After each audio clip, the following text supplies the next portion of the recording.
Hello students, मैं रानी Tiwari rankers point में आपका स्वागत है। एग्जाम को अब बहुत कम टाइम बचे हैं, मुश्किल से 10 दिन बचे हुए हैं और इस 10 दिन में मैं आपको कुछ इंपॉर्टेंट क्वेश्चंस बता रही हूँ। देखिए, ये क्वेश्चन जो मैं ली हूँ वो ट्रिग्नोमेट्री से रिलेटेड है। बहुत सिंपल क्वेश्चन है, बट इसको गलत करने के चांसेस 90% होते हैं। बच्चे इनको गलत करते ही हैं। मान लीजिए अगर कॉन्सेप्ट इसका क्लियर नहीं है तो ये गलत होना तय है। ठीक है, आइए देखते क्या है कि in a triangle ABC right angle at B if tan a is equals to 1/√3 find the value of sin a cos c plus cos a sin a c। अब देखिए, इसमें इसको दो मेथड से किया जा सकता है। ठीक है, आइए देखते हैं पहला क्या है। ऐसे कोई एक मान लीजिए राइट एंगल ट्रायंगल है ना। एक कह रहा है कि बी पे 90 डिग्री है, तो ये तो बी हो गया, ये 90 डिग्री है। और कह रहा है ये मान लीजिए ए है, ये हो गया सी। ठीक है, तो देखिए आप पहले भी जानते होंगे कि जब भी ये ए होता है, मतलब कहीं से भी अगर एंगल लेते हैं तो इसी के जस्ट सामने वाला क्या होता है, परपेंडिकुलर होता है और ये होता है बेस। ये ध्यान रहना चाहिए जरूर। जहां ये एंगल दे रहा है उसके सामने, अगर यहां पे ले रहे हैं तो इसके सामने ये परपेंडिकुलर, ये बेस।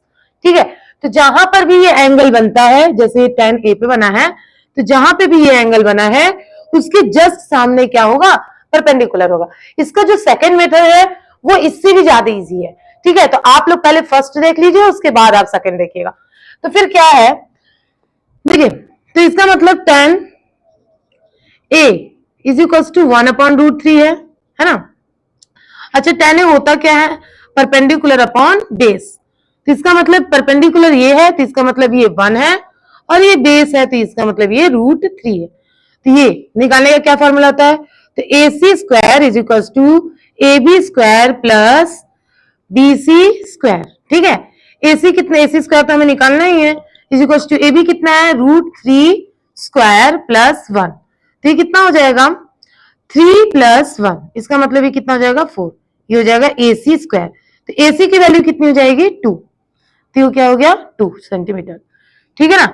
अच्छा, अब देखिए, अब क्या होगा, साइन ए तो ठीक है, पहले हम लोग कॉस में निकाल लेते हैं वैल्यूज। ठीक है, कॉस ए की, कॉस सी क्या है, कॉस सी, ये तो हो गया सी। इसका मतलब जब ये एंगल ले रहे हैं तो हमारा ए भी परपेंडिकुलर हो जाएगा और बी सी बेस हो जाएगा। ठीक है ना।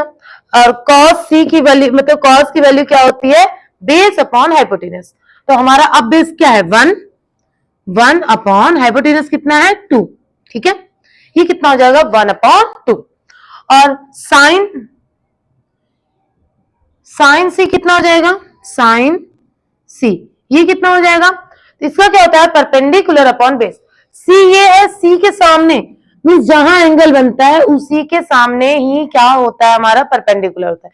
तो √3 हमारा परपेंडिकुलर हो गया अपॉन हाइपोटेनस, तो 2 हमारा क्या हो जाएगा, हाइपोटेनस हो जाएगा। अब इसी के बाद साइन ए कितना होगा, ये तो इजी, साइन ए परपेंडिकुलर, ये मतलब 1 अपॉन हाइपोटेनस 2। फिर कॉस ए कितना हो जाएगा, ये बेस हो गया, तो √3/2। ठीक है, अब देखिए, तो sign A cos C plus cos A sign सी। ठीक है, ये है। अब इसकी वैल्यू आप लोग रख दीजिए। साइन ए की वैल्यू कितनी है, 1/2। कॉस सी की वैल्यू कितनी है, √3/2। ठीक है, कॉस सी की वैल्यू कितनी है, 1/2। सॉरी, यहाँ पे भी कितनी है वैल्यू, 1/2। ठीक है ना। साइन ए की वैल्यू 1/2, कॉस सी की वैल्यू 1/2। ठीक है, अब देखिए आगे क्या है, साइन सी की वैल्यू यहाँ पे क्या है, कॉस ए की वैल्यू है √3/2 और साइन सी की वैल्यू कितनी है, √3/2। ठीक है, तो कितना हो जाएगा, 1/4 प्लस सी कितना हो जाएगा, 3/4। ठीक है ना, 3/4। ठीक है, अब इन दोनों का सम करेंगे कितना हो जाएगा, 4/4। इसका मतलब ये कट गया और ये क्या हो जाएगा, 1। यही आपका क्या हो जाएगा, आंसर। ठीक है, इसका आंसर बनाएगा। ये था क्या, आपका फर्स्ट मेथड। ठीक है ना। इसको आप लोग पाइथागोरस थ्योरम से करेंगे, लेकिन जो सेकंड मेथड है वो उससे भी इजी है। बस करना क्या है, tan a कितनी है वैल्यू 1/√3, तो tan में 1/√3 किसकी वैल्यू होती है, tan 30 डिग्री की। इसका मतलब a की वैल्यू कितनी हो गई 30 डिग्री, b हमारा था कितना 90 डिग्री, तो c कितना हो जाएगा 60 डिग्री। ठीक है, तो इस अकॉर्डिंग हम लोग इक्वेशन में ये सभी की वैल्यू रखते हैं। तो sin 30 cos 60 plus cos 30 sin 60। ठीक है, अब देखिए sin 30 की वैल्यू क्या होगी, sin 30 की वैल्यू कितनी होती है 1/2 और cos 60 की वैल्यू 1/2। cos 60 की वैल्यू cos 30 की वैल्यू होती है √3/2 है ना, और sin 30 की वैल्यू कितनी होती है यहाँ पे 60 होगा, यहाँ 60 होगा, तो ये क्या हो जाएगा 1/2 इंटू 1/2 प्लस √3/2 इंटू √3/2। ठीक है, अब यहां क्या हो जाएगा 1/4 प्लस 3/4। ठीक है ना, 3/4 हो गया। ठीक है, अभी क्या हो जाएगा ये 4/4, ये कट गया, आंसर आया 1। मे भी इससे ज्यादा सिंपल ये था। ठीक है, बस आपको ये पता रहना चाहिए कि अगर ये tan है तो ये tan में ये कौन सी वैल्यू होगी। ठीक है, अगर ये tan में दिया हुआ है तो tan में इसको भी रहना जरूरी है, तो ये tan में कौन सी वैल्यू है, बस आंसर आ गया। अगर ये 30 है तो फिर दूसरा क्या होगा 60 हो जाएगा, वही वैल्यू रखेंगे और इसकी सारी वैल्यूज को हम लोग पुट कर लेंगे। एक तरीका ये था कि आप लोग अगर इसको a को मान रहे हैं तो c क्या हो जाएगा, अब मतलब जो भी a होता है जिस भी एंगल को मानते उसके सामने परपेंडिकुलर होता है और जो बचा वो बेस।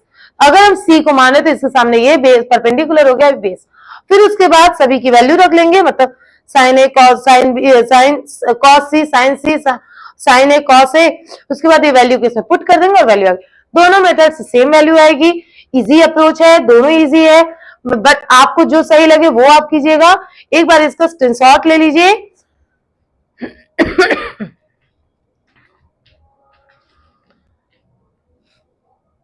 और हमारी वीडियो अच्छी लग रही है तो आप लाइक करें, शेयर करें, सब्सक्राइब करें और बेल आइकन प्रेस करना बिल्कुल ना भूलें।